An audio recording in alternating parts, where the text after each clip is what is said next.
Hi, I'm Bob Moyodle and I'm a credit repairman and realtor. And today I want to talk to you about the top 10 good intentions that are hurting your credit.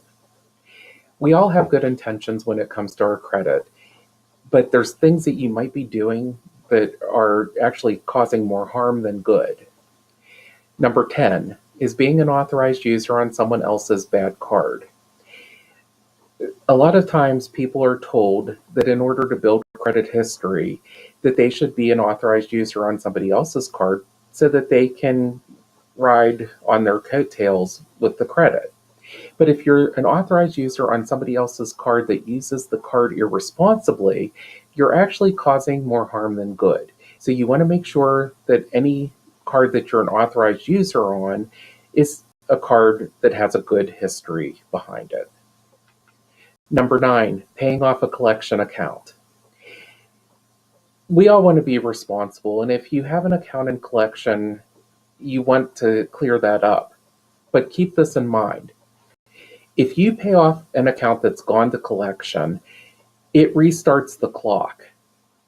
As your accounts age on your credit report, especially if you've had a bad incident like a collection account, the longer the period of time is from that event to today, the less of an effect it has on your score. If you pay off a collection account, it restarts the clock. And the absolute worst thing that you could do would be to agree to pay off a collection account and then fall past due on it again because you've essentially started all over with that clock. These accounts can stay on your account for 7 years. And so you certainly don't want to prolong the agony. Number 8 is cosigning.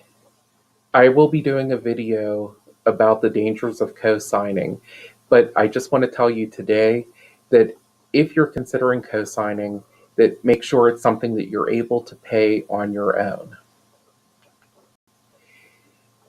Transferring balances to one card.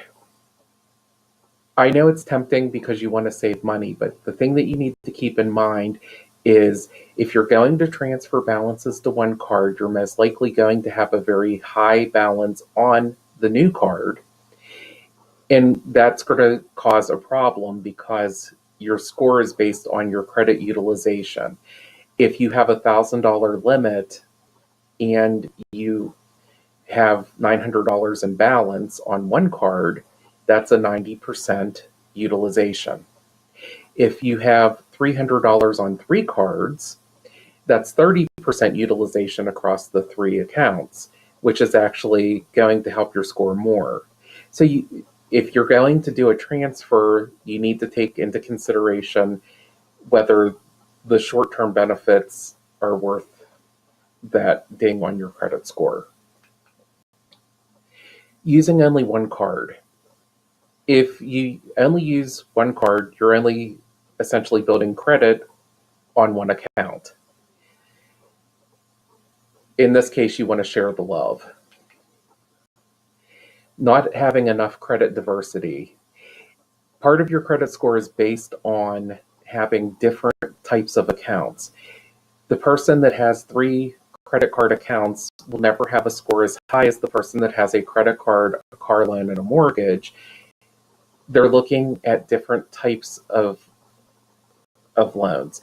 So what you want to do is there's ways to do this so that you can have diversity without putting yourself further in debt.